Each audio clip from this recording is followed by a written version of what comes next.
All right. Happy Wednesday, everyone. I got Abe with me today. Abe, what's up, man? Tell me a little bit about what you Hey, got. Dennis. Yeah. First of all, thanks for doing this. What a great value. It must be weird on your guys' end, people who are really public out here, because I feel like I already kind of know you, and you probably get a lot of people that are on that side of the relationship. But yeah, super appreciate it, and I'm really Yeah. looking forward to it. So, yeah, let's see, my background in a nutshell is I've been wholesaling for about 8 months. Had a winding journey leading me to that. Okay. Got a bunch of deals Wholesaling. locked up in the first month or so, and found that the disposition side was pretty challenging.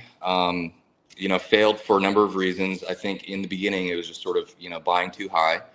You were But then wholesaling houses or wholesaling land? houses, Houses. Okay. Yeah. yeah, and there's just so many. There were so many opportunities throughout the wholesaling process, but mainly sort of lining up buyers who were contractors to walk the property, hmm and talk with the sellers. That, man, so many deals went south, and I would say my success rate on that was like maybe 20%. Uh-huh. And so I was looking for greener pastures, slightly hmm bigger deal size, and ended up in land. I've been mailing. Let's see, I've sent out about 9,000 mailers over the course of 4 months, um, somewhat evenly spread out. Okay. From those 9,000, I got 3 deals. They're Dude, currently, yeah, it was not bad. I'd that's say, fantastic. oh, thanks, man. Yeah, well, I mean, so, your cost per acquisition is $1,500, right? Pretty much, not including like all your yeah, other overhead, but like right, actual mail costs, like $1,500. It's correct. crazy. Yeah, so the first one I sent out, this was to Mason County, Washington, and I sent not neutral, range offers. And it was challenging to get accurate pricing. So I was high on everything. hmm And because of that, I at least got on the phone with a bunch of people. And I think by virtue of that was able to, have a conversation and basically get that first one. hmm Um, which kind of leads me to a question maybe down the line: is that a decent strategy? Is the kind of price a little high, because the other two, I will say also, both in Hawaii, those ones, man, I created a polygon around this one street where it's like there's a paved road. All hmm the other roads are not paved. With this paved road, the properties are 2 or 3 times the value. But my polygon was like one street too big on either side. So I got a bunch of calls from those other guys saying like, "Oh man, yeah, I'd take this price." And both of those deals as well, I had to price drop. So all 3 deals that I got, I had to price drop pretty significantly. Yeah. Had it not been for my error, I would not have any deals. Okay. So So, yeah, all right. I mean, while it's not a strategy I would tell everybody to do, um, it does work sometimes yeah, because guess what? Like other people are sending them like let's just use theoretical price. Properties worth 60K. People are sending them for 30K, and you're sending it for 50K, right? Who are they going to call? They're going to call you, right? It's obviously yeah, because you're $20,000 more than everybody. right, Caveat to that is it's a lot more labor intensive, time intensive, all that jazz yeah, to get these deals locked up, right? right, You have to fight tooth and nail, discount prices, tell them why you got to discount it, all that stuff. So yeah, it's more effort on your part. It's not that it's the end of the world, but it is harder, right? yeah, So that is the one negative thing. Let me just. yeah, I hear some background noise. I'm just changing my mic. sure, Sounds better. Okay. Um, yeah, it sounds better. So yeah, it's not the best thing the best thing in the world to do, but it does help. So that's why a lot of people like to do range offers, right? right, Where a range offer, you come in and say, "Hey, look, I could offer you between 30 and 50." Okay. So maybe you do come in at 45 and make a deal happen, right? And totally legit, you could do that. right. But I don't suggest it all the time either. Like, so Totally. Yeah, and you're absolutely right. Like it was labor intensive, and you have to have those conversations. Um, and my goal is to scale, and at least with just myself, it's harder to scale something like that where I'm having multiple conversations and yeah. having to explain and all that. So Is this your full-time gig or part-time gig or what is it? yes, it's my full time gig. Okay, so you don't have a W-2 or anything like that. Correct. Okay, Yeah. nice. Yeah. That actually gives you an advantage. I'll say this. There's caveat to both, right? There's an advantage and a disadvantage because you're relying on the deals to actually turn over to make money, which gives you a disadvantage because you want to be able to push that money back into your marketing, but you might not be able to do it right now. So having a W-2 is actually an advantage sometimes, Totally. but it's not for everybody because if you go, burn the boats and just run at it full speed, you could crush it. One thing I suggest though is if this is your full-time thing and mail is your only acquisition strategy, I would push to do cold calling, like self cold calling, do your own cold calling. It sucks. It's a bear, but your conversion rate is super high and you could pull out a 100K deal every single month if you just crush it and do like 50 calls a day. It Right. sucks, but is it worth 100K a month? So that leads me to absolutely. That leads me to where I'm at now. So as the Hawaii mailers were being exhausted, there was a bump in the beginning, got some leads, but it was still at like, put it this way, the first 80% of my mailers produced about a 0.01 response rate or 0.02. Like it was super low. And then the last 1,500 mailers produced like 10 to 15 pretty good leads. Yep. So it was just bananas. I was That's like, how it is. so, yeah. And then leading up to that though, I was sort of like, well, the acquisitions process with land is slightly different than houses. Mm-hmm. And the sellers are a little different, and I'm just not having enough conversations with sellers to improve my acquisition skill fast enough. Plus the mail was expensive and I wasn't getting a lot of leads. So I switched over. I paused mail and hired a cold calling agency at like Okay. $7 an hour. So right now I'm running 2 full-time cold callers. I'm currently moving like tomorrow. I'm hopping on a plane. So I Where you moving paused to? them for a week. Nashville, Tennessee. You're getting out of Hawaii? Getting out of Hawaii. Yes. Why? Tired of sunsets and the glistening butt cheek.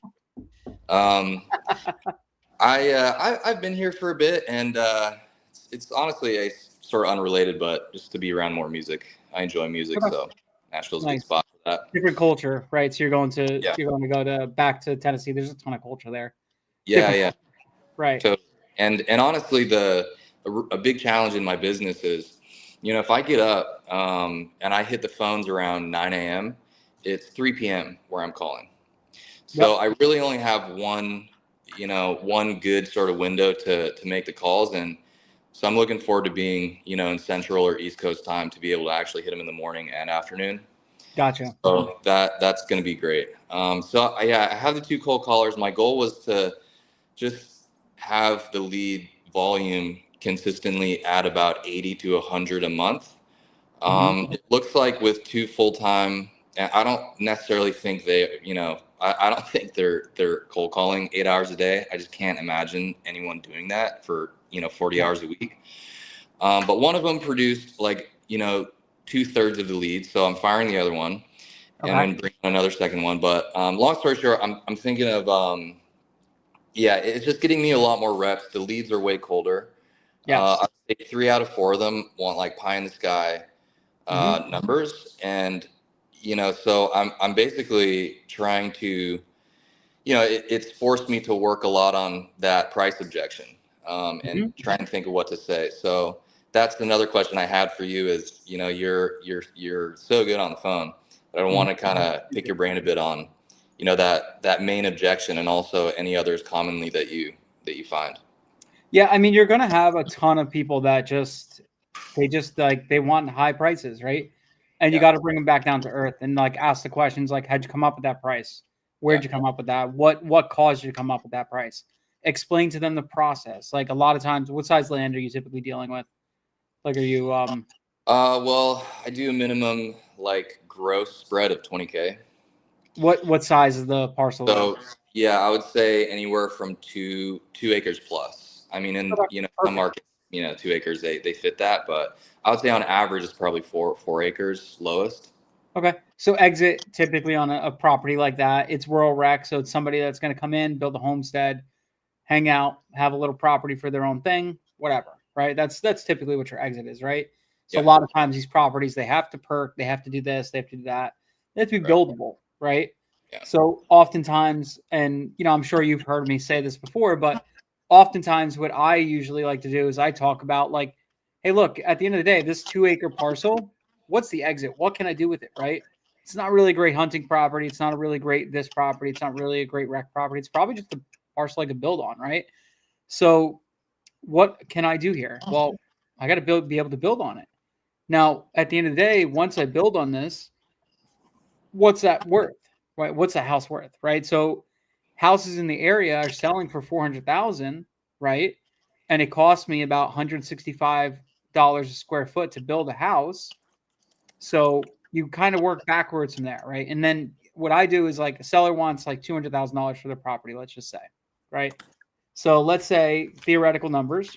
I have my trusty calculator right here. $400,000 property is what it's worth after you build it, right? So let's say you're building average properties in the areas are 1,500 square foot, right? So 1,500 square feet, 1,500 times 165 a square to build. It's 247.5, right? So it's going to cost me $247,000 to build it. Plus, I have my utilities, my well, my septic, my this, my that, all those other things, my foundation, all that stuff to prep the home to be able to build on it, right? It's about 60 grand. So add about 60,000 on top of that. I'm at $307,000, right? Now, if I were to come in here, buy this piece of land, build a house on it, sell it, right?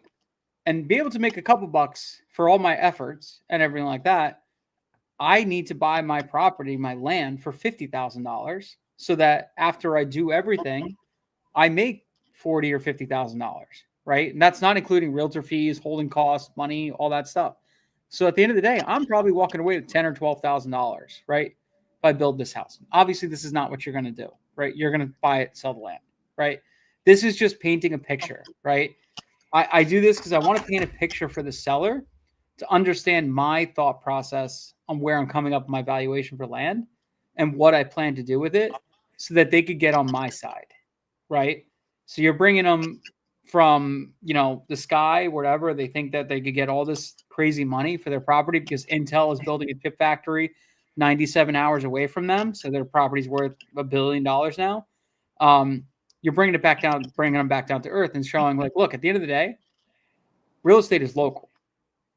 Whatever the properties in the area are selling for, houses, things like that, it's typically going to drive the value for everything else. Land, everything, all that stuff kind of all coincides. So if houses are selling for 400, I need to buy my land at pretty much like 10% of that future home value for me to be able to make any kind of profit or be able to build on it and sell it to an end buyer, right? So I love to explain that to them. And then they start to understand like, okay, nobody's ever told me that. I didn't know that's how land is valued. I didn't understand that, right? People just think that it's land, it's worth a lot more, whatever. It could be if I could subdivide and build 20 houses or whatever the case may be. Or, it's a 30-acre parcel and I could do a subdivision and cut them up into quarter-acre parcels and do the whole jazz. But more than likely, like 99.9% of properties aren't capable of doing that, right? So we're dealing with that section. The other 0.01%, that's what like Lennar and the big home builders buy, right? So I explain that to them and they start to understand, right? Maybe they're going from a $200,000 offer to maybe like now they're at 100. And then you start kind of getting them into this ballpark where it kind of starts to make sense, right? Yeah. So I try to go through with them. Hold my hand. Let me walk you down that path. And then once I do that, then I kind of get them on my side. And then we could actually have a legit conversation, right? And if they're still high, you've at least brought them down a little bit, enough that you could probably take that lead, go to a realtor and just be like, hey, here's a great property for you to list. I just want a couple bucks. Give me $500, something like that to cover your lead cost. So, there's that. Right. That's one way I often like help work with clients, right? Another one is a really good thing is like talking to them, hey, how'd you come up with your value, right? Like when you ask them that, what do they usually say? That's what it's worth to me. That's what it's worth to you. Okay, that's great. Have you ever called an appraiser? Have you ever gotten an appraisal done? Have you ever tried to get a mortgage on the property? Have you ever tried to do any of that stuff? Haven't done any of that. Right. Okay. So totally get it. Now, at the end of the day, if I wanted to go and buy the property, or somebody else wanted to go buy the property, and you say the property's worth $200,000, perfectly fine. But now I go to a bank. Bank's going to put a loan on it. They're going to go through. They're going to look at all the sales comps, stuff that's recently sold in the area, and they're going to give me a percentage of that value. Right. That's basically what the land value is worth, right? And then they'll say, yeah, but it's worth more to me. Totally get it. I get that. It's worth more to you. But that doesn't correlate to dollars in your pocket, right? There's sentimental value, and then there's actual value, right? Sentimental value because maybe you remember your grandson playing on the property and driving his first tractor, and your first horse, he rode the horse in the back and all this stuff.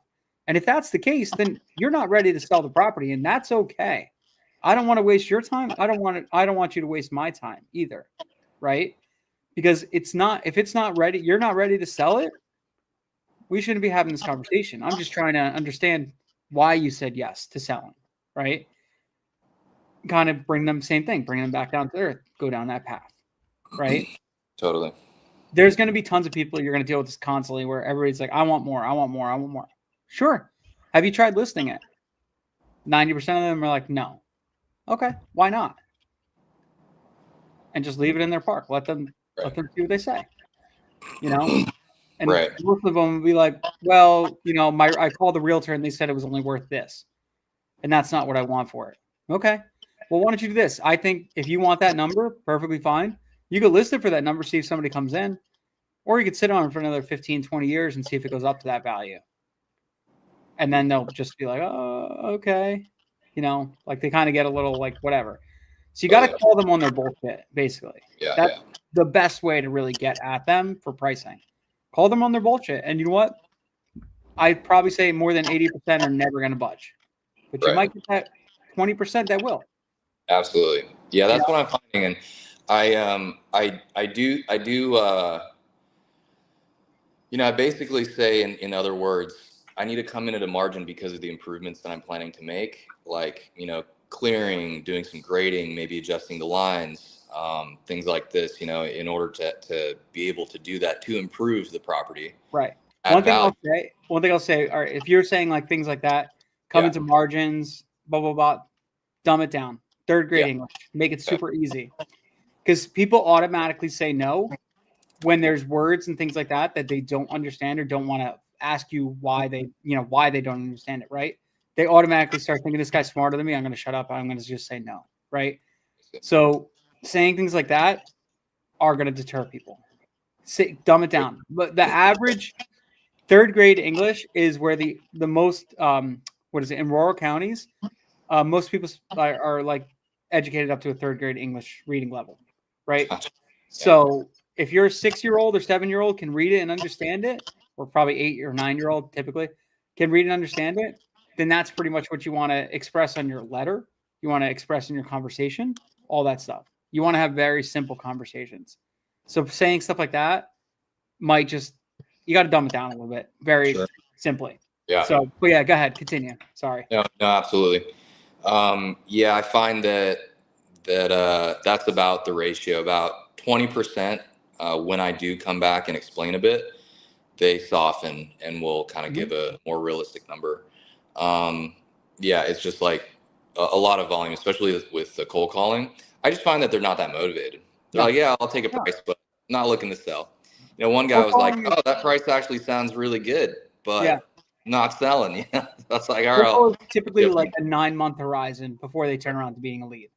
Right. So you're actually building a future pipeline today, and you'll profit from that tomorrow in 9 months. So you're doing the right thing. It's just that there's a time delay. That's all it is. So, gotcha. Great. Yeah. That's awesome. So going on to like hiring and team building, I am trying to think of like the fulcrum of what is the fulcrum, and how, what's the highest leverage, I guess, action or implementation to increase deal volume. And I'm just sort of, beside the obvious, having the leads, and manpower, it would be getting offers out, accurate, offers out. And in order to do that, I basically see, and please, obviously, I want your opinion on it. Correct me if I'm wrong, but either hiring an AM or two, or hiring like a small team of compers to be able to do the due diligence to generate accurate offers quickly. Right now, it's all me. I haven't made $1 from land yet, so I think it's a bit premature to bring anyone on. I think my plan is to get a few over the finish line and then explore an overseas acquisitions manager. But should I be, would that be your first hire, or what would you say to yourself in the beginning if you were looking to scale? So I'm gonna cut you off right there. The first hire should definitely not be at acquisitions. That should be your last. Actually, second to last. It should be market selection is your last hire, right? Because that is your bread and butter. Without market selection, you ain't got shit. You don't got anything coming in, right? Market selection is your last. Okay. And you basically, because you want to keep a pulse in your business. I'll tell you from my own mistake, because I got very cocky and confident, and I instantly started hiring everybody out. And then the problem is with this business, it's great, it's fantastic, I love it. The problem is with this business, there is a direct correlate, like it's a long time delay before you actually see the true KPIs of your mistakes, right?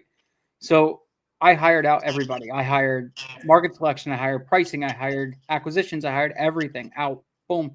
I'm like, I'm smarter than everybody else. I'm going to just hire everybody out, and it's going to work out because I'm DJ and I'm awesome. Whatever. Guess what? Everything tanked. I saw my KPIs tanked, everything like that. So what I started doing, I started pulling levers behind the scenes. I'm like, let me change this. Let me change that. Let me change this. Let me change my strategy. Let me go after this market. Let me go after that market. Let me go after this type of thing or that type of thing. I started changing all these little things, when the two things I should have changed is I should have picked up the market. I should have picked my markets, and I should have done my acquisitions. Okay. Because had I done those two things, I care the most about my own business, I would have done better. Right. And I would have improved all my stuff. Right. But I hired it out too fast, which I also didn't know how to explain the right things to them because I didn't know everything yet. I thought I did. Right. Because I thought, oh, I did the 90-day challenge. I worked with Sumner. I'm so smart now. I'm great. Guess what? Didn't work out so good. Right. So I saw my KPIs fail. And then I said, I got to change some stuff. We still got deals coming in. And I said, this is great. It's working because I have deals. But then I saw my average, my cost per lead going up, average acquisition cost going up. I'm like, it's okay. We're making so much on the back end. It doesn't matter what the lead costs on the front end, until it did. And then it did start mattering with my lead on the front end cost. It did start mattering all that stuff because all my deal sizes started compressing. So I said, okay, something's going on here. I'm mispricing markets. My markets that I get into, they're not hot. And when I get on the phones, they're not converting into contracts. What's going on? So I should have taken the reins back sooner, and I didn't. And now instead, I just said, I'm getting rid of everybody, and I'm starting over and doing my own thing, right? Which has been the best thing I could do, because now it's like getting back on the phones and doing my stuff is better. Can I hire somebody right now and have them do it? Absolutely. But I still want to take full control of everything, because I want to make sure it's exactly what I want, and I can control my controllables, right? I control how my conversations are. So now I'm trying to build like a bank of calls that I could basically take and say, this is exactly how I want you to have a conversation. Okay. This is the exact things I want you to do. This is exactly what our market selection looks like. Do not ever deviate from this. This is it. This is the gold. Use that, right? So I suggest, totally up to you, and I think Sumner kind of errs on the same side, market selection, acquisitions are your last two hires, right? Look for people who are good at pricing, comping, things like that, because those are like, it's just a numbers game, right? So you're just looking at a market and saying, what are the numbers here? and what are the numbers that I want to send a price at. That's it. So that's easy. It's just numbers, right? There's no like tactics or sales or anything like that. Market selection, it's not so much that you can't teach somebody how to do it. It's just that it is the lifeblood of the business. So you should keep a really good pulse on it, because then when a client calls and you're having that conversation, you understand why they're calling and why you're in that market, right? Instead of just being blindsided by like whatever Tennessee property and you're like, I don't even know why we marketed this place. Like there's nothing going on here, right? But there's certain areas where I pick that there doesn't look like there's anything going on, but I picked it because I've talked to insiders like realtors, things like that, and they told me what to do. So it works better. So I suggest first hires are like people are going to do pricing, data, things like that. Stuff that you could have them do and double check and fix before it goes out, right? Fix before they do the cold calling, fix before they do the mailers and all that jazz. So that's my suggestion. Where you're at right now, it's a total suck field. It's a slog, man. You're going to be getting that. You're going to do it all, right? Wear all the hats and do everything. And it sucks because it's like you're just getting started, right? It's 60 hours a week. It's this, it's that. It's like, whatever. But what the foundation you build today is where you're going to build your mansion later. Okay. So you really got to build that foundation really good. You really got to have those SOPs perfect. And you really have to have your operating manual perfect. All the little things perfect so that when you lay your first floor, it's good. Right. And then whatever. And you just think about yourself. You're the roof. You're the last person to get done, finished, everything like that. Actually, that's not technically true. You actually do your roof before you do everything else, whatever. Not going to get into the whole construction side of things, but you know what I mean? Like you're the top of the house. You're done. That's the last thing. You're the finished touches. You're the trim. That's actually better. You're the trim. Okay. You're the perfect. You make it look perfect. Okay. So you should replace yourself last in those two things. So that's my suggestion. Now, getting going now. You're doing cold calling. Great. I like that you're going to get rid of that person quickly because you already see 80-20. You're getting 80% of your results from one person. So get rid of that person. Boom. And even consider, why am I even going to hire a second person if the one person is producing 80% of the results? Save that money, throw it into mail. Mail worked. You got 3 leads off it. Yeah. Yeah. That was my other thought too, is like, I know Sumner's not a fan of sort of doing multiple at once, especially in the beginning, just to master one. Not a big fan. Yeah, master one, but yeah. But I'm going to continue mailing where it worked. Yep. Yeah. Okay. So I would say my marketing budget's $5,000 to $6,000 a month. Okay. So I have a decent amount good budget, man. That's 10,000 mailers a month. That's solid 40 leads a month. Easy. Right. With that. Yeah.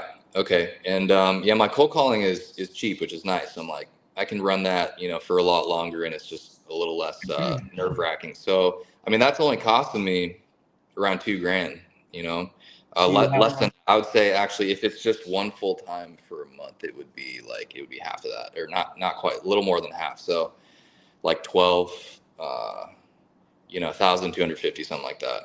So what about taking one cold caller who's a prime person, who's good, and instead of having more leads and all that stuff or more properties they could call, instead skinny your list out. Go by the metrics, the seller avatar metrics I've talked about before, right? Above 50 years old, own the property for more than 5 years, but like out of county, out of state, all that stuff, or at least out of county, right? Whatever, all those metrics. So skip trace those properties. You got to skip trace them anyways, right? Right. So do that, and then skinny that list again. Say, okay, everybody that's below 50 years old, put them on a separate list. Doesn't mean you're not going to call them. It just means don't call them today. Okay. Call them later. Right. And then do the same thing. Do that. And then take out of counties, out of state. Take them, call them later. Right. It's still data you have. You own it already, but just call them at a later date. right? Focus on just the ones that are going to be delivering you to the promised land today, right? Because I've shared this before. Let me pull it up right now, actually, because this is good data for everybody to see. I did a seller avatar thing where I basically had everybody fill out a bunch of stuff. And I don't know, have you ever seen this before? No. Oh, perfect. All right, let's do it. Okay, so I want to have I've been trying to get more people to respond to this. So I'm going to post it again today. And I hope more people respond because the more data I have, the more data I could share, better everybody does. So let me share screen. Okay. All right, so this is only 109 responses, but this is 109 properties that I've sold. This is some that I've done, Sumner's done, everybody's done. Okay. I basically asked some basic questions. I said, what type of property? So was your seller male, female, married, family owned, right? 55% of these properties were male owned, meaning only one person on it, right? Not a family, not inherited, none of that stuff. Male owned, 55%. Okay. So right there, you can cut your male and you cut all the calls in half just by only calling the males, which is kind of crazy. And actually, this is another smart thing to do. And I know somebody else that does this. They have a different script for female-owned properties versus male-owned properties. They push different buttons. And when you do that, your conversion rate on female-owned properties actually is higher than male-owned properties because you're hitting the right buttons. It's smart. It's really smart. Seller's age is a huge one. Look at this. Over 80%, almost exactly 80% are above 50 years old. 50 to 65 is 33%, 65 plus. Hey, Kay, what's up? Actually, me and Kay are going to do something awesome. So we're going to be combining her stuff. She doesn't know this yet. I'm telling her right now. She doesn't know this yet, but we're going to be combining her expert shit that she does with this stuff that I'm doing. And we're going to see if I can get this. I want to get to like 300 letters to a deal. I'd love to get to that. So me and Kay are going to work together on this.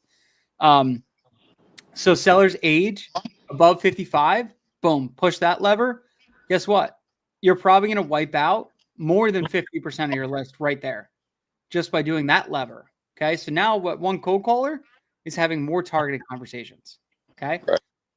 And then the next thing, 8% are out of county and out of state. So they live out of the county or out of the state where the property is located. Only 20% of them live in the same county. Right. And that, if you even zoom in closer, in the same zip code, it's 80% are not in the same zip code as the property. So you could still mill in county, but just focus on not the same zip code. Okay. So that's another thing. How'd they obtain the property? Now, everybody thought this would be like inherited would be your top ticket. It's not. Purchased. They bought the property X amount of time ago, right? Over 67%, 70% almost had bought the property, not inherited, not other, whatever. And then how long have they owned it for? So you got 1 to 5, 5 to 10. So 90% have owned it for more than 5 years. And then 70% have owned it more than 10 years. Okay. So 70% of all properties that have sold have owned the property for more than 10 years. Okay. So that means anybody who bought it before COVID, all that stuff, when land was cheaper, they're the ones that are actually selling. And guess what? They're going to sell for less. So I guarantee if you go back, you look at all your leads that came in, look at the ones that are asking the most. They probably only bought the property within the 5 to 10 years. Right? Yeah. I know, Dave, this is great data. I'm going to do this again. I'm going to get more data for everybody. And then offer accepted. This is a big one too. The typical offer accepted is 45 to 55% and 55 to 65%. That's the typical range in which people accepted an offer. Okay. So you got to be in that 45 to 65% range. That's what? 70% of all offers, almost 75% of all offers were in that 45 to 65% range. Okay. And then total spread, I take total spread with a grain of salt because everybody's going to pump their numbers up because they like to. But average spread, pretty much the most spread is anywhere between 20 to 30K. Actually, it's pretty much 10 to 30K to 50 to 100K. It's pretty much even across the board. I think this 50 to 100K, people probably just fluff their numbers because I don't think that's actually totally true. But hey, you never know. And then here, parcel sizes are typically 5 to 10, 10 to 20, and 50 to 100. So those are the three average size properties, right? That most people sell. And then big ticket, was the seller distressed? No. 75% of them were not distressed. So I just threw a whole shit ton of data at you. Yeah. You watch this video again, and what I'm telling you, and the reason why I'm showing you this, you have one cold caller now. Cut your budget in half.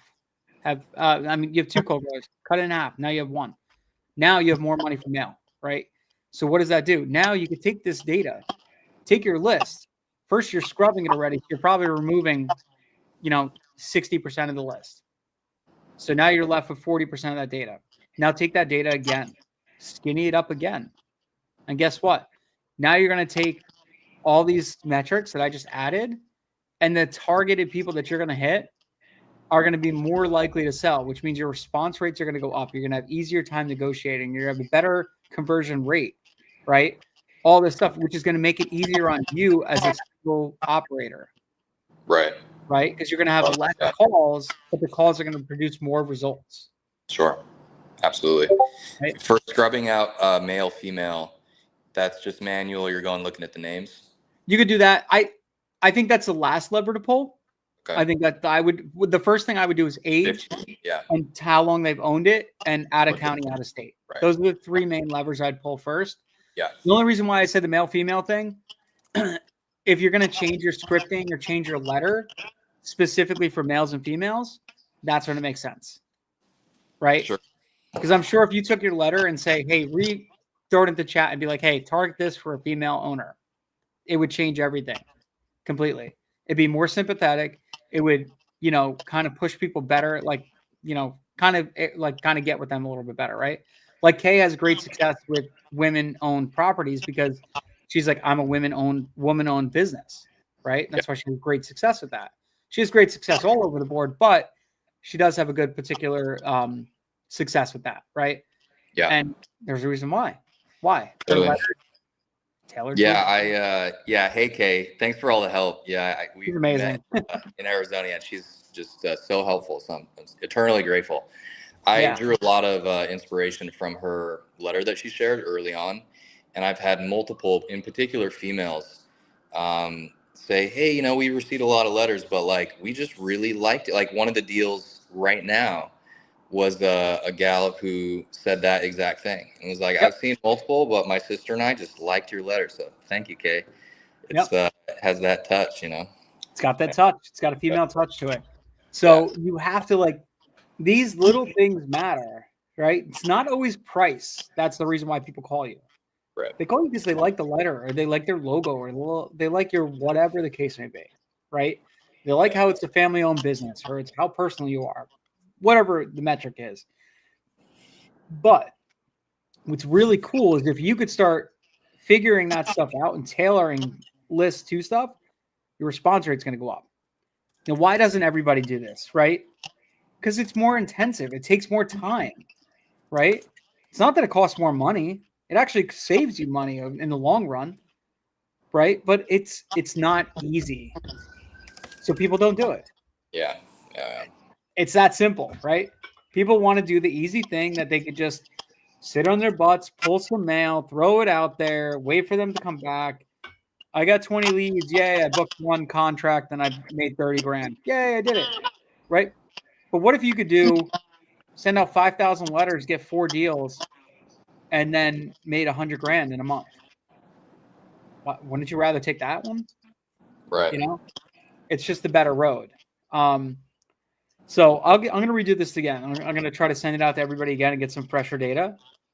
Awesome. This is about a year aged, but I'll put it out there and I'll get it and I'll send it out to everybody again. But this helps. This is really really helpful. So me personally, like I'm going to be hitting this again, and I'm going to be doing it exactly this. And I'm going so micro that my goal is to really try to see if I get that response rate as low as possible. You know, Yeah. one thing I'll tell you too, cold calling, texting, RVMs, all that stuff, they're what we call in the market disruptive marketing, right? You're interrupting somebody in the middle of their day to try to strike up a conversation with them to see if they're looking to sell a property, right? So it's disruptive. So automatically you have this scammy kind of thing going on, right? People already think like, I have no trust. Your trust is way down automatically. Okay. But if you stack mail with cold calling, you're building brand recognition. And if you do one or two mail pieces and then a cold call, instantly you go up. So that's a huge thing too. So if you are going to target a market that's good to you, I suggest you mail it, look at when it's going to hit, cold call that same list on the same time it's hitting. Okay, like a week after or something like that? I would do it 2 or 3 days after, right? They just got the mailer, they just opened it, they just saw who you are. Hey, it's Abe Miller on the phone, blah, blah, blah. You know, they're like, oh, wait, we just got a letter from you the other day. Yeah, you did. I just wanted to touch base, see if you got my letter. Right. Right? Yeah. Because Awesome. it's a better conversation too. Instead of, Yeah. hey, just wanted to see if you wanted to sell your property. Hey, this is Abe. Calling to see if you got my letter the other day. Oh, what letter? Oh, we sent you a letter about an offer for your property. Oh, you did? Oh, yeah, I do. I think I do remember seeing it. Yeah, we were looking. We're interested. We're trying to buy some properties in the area. So we came across yours. Saw you owned it for 10+ years. I was just curious. Have you been using it? Have you thought about selling it? And there you go. Right. That's your intro. Instead of going with are you interested in selling? Yeah, I want $200,000. Well, that doesn't help, right? It's kind of going backwards because now they're putting you in the spot because they don't trust you. That's why they're throwing this outlandish number out there to see if you'll just say yes. Right. Totally. Yeah, no, that's awesome. I'm going to do that. One thing that I've been testing with, the fact that trust is lower is before I start building rapport, like I categorize a building rapport question as, well, I like to ask the owners of the property a little bit about the story of the land, like, what was going on at the time you bought it. Just ask the open-ended question, and I precede that with just what I have been calling like authority building. And I do that by asking pointed questions about the property to kind of show them that I'm not some random person, but I know land. I'm curious about your thoughts on you seem to be really good at both, but especially the authority side of, you sound like you know what you're doing and can explain it clearly. That's something that's hard to do, is to do both of those things. Do you lean kind of that side of like, let me show this person that I do know what I'm doing? Or do you, because I know there's kind of two different camps, with, I think Ajay is very heavy on rapport building and longer conversations. And I came from Titanium University with RJ Bates. I'm not sure if you're familiar with him, but yeah. I've actually, I've met RJ a couple times. Yeah. He's just no bullshit. He just goes for it. Yeah. And you get some and you lose some no matter what strategy. So that style is a bit easier for me. It works a little, better for me. However, I don't want to, trying to find a nice balance, but just curious, when you get on the phone, like your mindset with these, what your mindset is with these callers in terms of building rapport or building authority, or if you even think of it that way. So when I get on a call, I'm never building rapport. I assume rapport. Yeah. I'm automatically their friend. So that just takes that out of the equation, right? And I build rapport like kind of like without even thinking about it. Because when I get on the phone, I'm like, hey, June, I'm just giving you a ring today about your property, blah, blah, blah. Like, I'm their friend, right? And I'm just talking to them like I'm their friend. There's no like tactics, salesy things like that. Hey, June, I've known you forever. We used to go to high school together, right? That's it. That's kind of, I just build that rapport like that. That's what I like doing, is assume rapport. And if they are pushing back, that's when you have to go back to some of the tactics of like, all right, how do I build better rapport? How do I do these things, right? I use a technique called ART, acknowledge, relate, transition. And what that does is that it puts you in a kind of seat where it's like, oh, this guy is the same as me, right? So if they're talking about like, oh, I love when my dog used to run on this property and oh, they would chase sticks all day. And then my thing is ART, acknowledge they had, oh, wow, that's awesome. I love that. So what kind of dog was it? A Brittany Spaniel, whatever the case would be. Oh, great. That's awesome. So I used to have now I relate. I used to have a boxer. I loved watching my dog run on my property. I had 5 acres and I would just throw a ball and he would run for hours and just back and forth. And he'd be so tuckered out and things like that. And like, I loved seeing that. So that's acknowledge. I related. And, like just saying, hey, just curious, like, is that dog still with you? Like, does that dog still run the property? Because if it doesn't, like, is there a reason why you're keeping it? Or is it just because of the memories of the dog and things like that? Like I asked the questions pointed to, right, that thing. So I kind of like acknowledge their dog. That's building rapport. I relate to them because I also had a dog, right? I relate. That's building rapport. And then I transition, I guide the conversation where I want it to go, right? This is especially helpful for sellers who are yellow who love to talk, okay? It helps so much, right? Because what you're doing is you're breaking up the conversation and becoming the authority and guiding them where you want it to go, right? Land has a big sentimental value for people. So when you could acknowledge, really transition that and guide it to where you want to go, and then ask pointed questions or guided questions to get them to say, like, at the end of the day, like the land itself is not sentimental. It's the memories they hold that are sentimental, right? And that's a big thing that people need to like help realizing is that it's not the land itself that they love. It's the memories that they love. So what I then do is once they start realizing that, that's when I take it and I transition from the land being the value to the memories. And I'm saying, wouldn't it be better to maybe take this money and you don't use this land anymore? You haven't been there in 20 years. Your kids don't go there. Wouldn't it be better if you were to able to take this money and maybe give it to your kids so that they could buy a piece of land by their house that's 20 minutes away that they could shoot up the street and, whatever. They could shoot up the street with their kids and their dog and make the same memories, right? Because they don't live 20 minutes from property like you did. They lived 5 hours. You are saying this to people. 100%. All the Awesome. time. I Yeah. love that. That's my favorite thing to do. Because then it gets them thinking. Great. They're like, it just makes sense when you say it out loud. Because they're like, oh, the kids never use the property. Yeah. Okay, I get it. Why? Why is that, right? Well, it's too far. Right. Wouldn't it make more sense then, instead of holding on to this piece of land that's 5 hours away, selling it now, taking that money, going maybe investing in a property nearby their house that they could go make the same memories that you made, but just on a different property? Because at the end of the day, it's not the land, it's the memories, right? So wouldn't it be better if they had something that they could just shoot up there after work one day and let the dogs and the kids run around in the back for a couple hours? And they're like, yeah, that's what we did. Exactly, that's what you did. But it just so happens their job moved on 5 hours down the road. So why don't we just fix that problem? Because it is a problem, right? They're not using the property.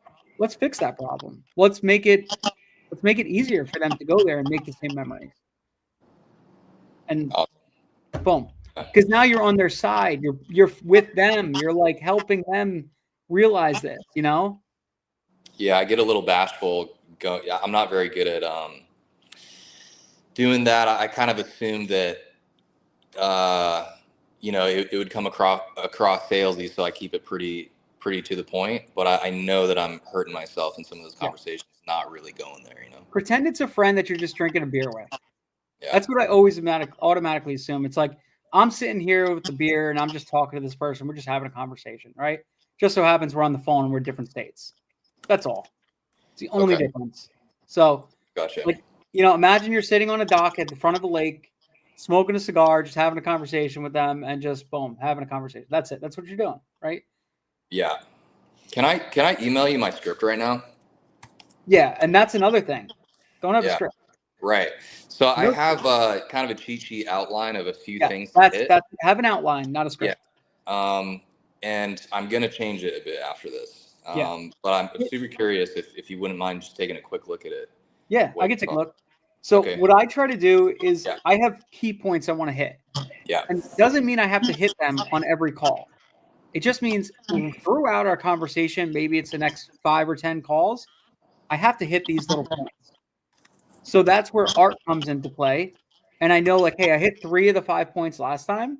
I need to hit these 2 this time. So let's focus Yeah. on these 2. So how can I transition my call and guide them into that next thing? Yeah. So that's what I use. I use Sure. that for. So Awesome. and I actually got to wrap in like 5 minutes. I got to take my Sure. daughter Sure. to the doctor, Yeah. but I want to add one thing. So how long have you been in Hawaii for? This stint, 2 years, but cumulatively 7 Okay. prior. Yeah. And do you speak like the Hawaiian language and all that stuff? Are you pretty good at it? No, and my accent is not so kind. Okay. Yeah, yeah. Okay. I kind of look the part, and my mailer is aloha this, mahalo that, and I was gonna say, locally okay. stuff, and I have the aloha shirt. And I mean, I have family here and all that, but once I get on the phone, I sound just like plain bagel cream cheese, So And my that's okay to be like that. But the thing is that when you talk to them, recognize, call that out. yeah, And just be like, hey, look, I totally get it. I know that I don't sound like I'm a local, but I am. I've lived here. This is where I live. Like I tell people, like if it's local, I'm like, oh yeah, I live right over here, like nearby this, so that they're like, oh shit, oh he is a local, and then you drop the little things. But right, the reason why I'm saying that is there's an untapped market in Hawaii that people aren't hitting yeah, because Hawaiian culture is very small and cultural. You have yeah, to be a local for people to trust you. Okay. 100%, So if you could hit those little points and those little ticks, even if you're living in Tennessee now, it doesn't matter. Right. But you know them good enough to be able to say, like, oh, I was over at here. Oh, this is my favorite beach. I'm here. I love the sand at this beach because it's this, or whatever the case may be. The stupid little things are like, I love going fishing here because this is the type of fish I catch. And they understand it. They're like, oh shit, this guy does know what he's talking about. If you tailor totally, that, like, all right, let's say this. You have a picture of yourself. Let's say it's you holding some type of very specific fish for that specific area. You're probably going to capture more leads from that area than anybody else, right, right? Because you're tailored specific to them. It feels like you mailed that mailer to them, just to them, yeah. for this reason. So being so area specific and so like targeted helps you tremendously, right? Yeah, yeah, like 80% of the leads I got in was because of that, the hyper localized thing, and Yeah. actually my answering service, Answer Force, I had to do a lot of damage control because they talk to Really. them, they're like, who, you guys aren't Hawaiian and X, Y, and Z, so I'm thinking of canceling that and just taking the calls myself and absorbing all those because Yeah. they really care about that out here. You could, if you wanted to, like keep answer force for everything else, but adjust Right, it so you have just the Hawaiian number calling right, you specifically, right? yeah, yeah, Because at the end of the day, you're going to be in Tennessee. You're going to be 6 hours ahead of them, right? Or right, whatever it is. So you're going to be able to answer those calls during your waking hours. You're going to be up and yeah, about and doing your thing, right? yeah, 40 leads, let's say. If you're sending 10,000 mailers, it's like 40 leads. That's like what? Like 5 a week? yeah, You could answer that. yeah, I'm sorry, 10 a week. You can answer that. You know what I yeah, mean? That's nothing. yeah, And then if you answer it the right way, like, aloha, like all that stuff, like hit the little things. They'll be like, yeah, oh shit, okay. And totally, throw on a little fake accent a little bit, just a little bit, and then change it throughout your conversation. So, totally. you Yeah, know, no, it's great advice. yeah, play to that market. You have an advantage. Like that's your unfair advantage. Right. I can't say that. I would love to work the Hawaiian market. I have friends that are over there and they're trying to like give me tips and stuff like that. I'll never do it. Never in my life. Because I just can't. It's just not like I don't know it. Right. So, Yeah. use it. One of these, I met belly to belly to get it signed. See, that's a huge thing too. If you're in market, like if you're moving to Tennessee, hyper local, stay within 2 hours because that's a hot market, hot area. You could drive out there, get belly to belly, and sign contracts all day long. and you're going to have such an unfair advantage. Like I had a property that I wanted to sign in Texas, and it was a big parcel. It was like 200 acres. I hopped on a plane and flew out there and sat there, had a burger and a beer, and then signed a contract. It's just what you got to do to get it done. Right. You know, because he would not sign with anybody that was not belly to belly. He's an old school guy. And you got to think the generation that you're dealing with are boomers. They're typically like 60 plus. They're boomers. They're handshake, look them in the eye kind of guys. Yeah. Okay. So you got to get on that level with them and be able to do that. You know, really. What's the data minimum? So what's the data minimum amount of time? So typically it's 5 years plus. That average 80% of people that have owned it for 5 years or more are willing to sell. Victor asked that. So I got to run, but this is awesome, dude. I want to do another one. Let's book another one. Great. Let me know if any of this stuff helped you. Seriously. Oh, it absolutely did. I got great notes. Thank you so much, Dennis. This was awesome. I just brain dumped on you. So really appreciate it. Yeah, dude, you're going to crush it. Honestly, it's just a matter of time. It's just a matter of reps, time, and all that stuff. Yeah. It's not inherently hard. Okay. One thing I gave this to a guy the other day on our sales call. And I said, the biggest tip I could give you and the way that you're going to get good at sales, it's not reps on the phone. It's not how many calls I could do. It's not cold calling. It's not all that stuff. It's getting uncomfortable, like starting uncomfortable conversations.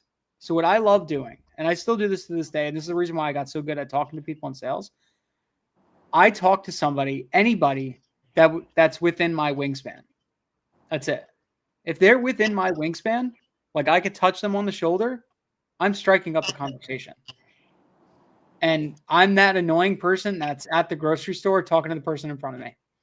And it doesn't have to be a long conversation. It could just be like a 2-sentence, 3-sentence conversation, just something stupid.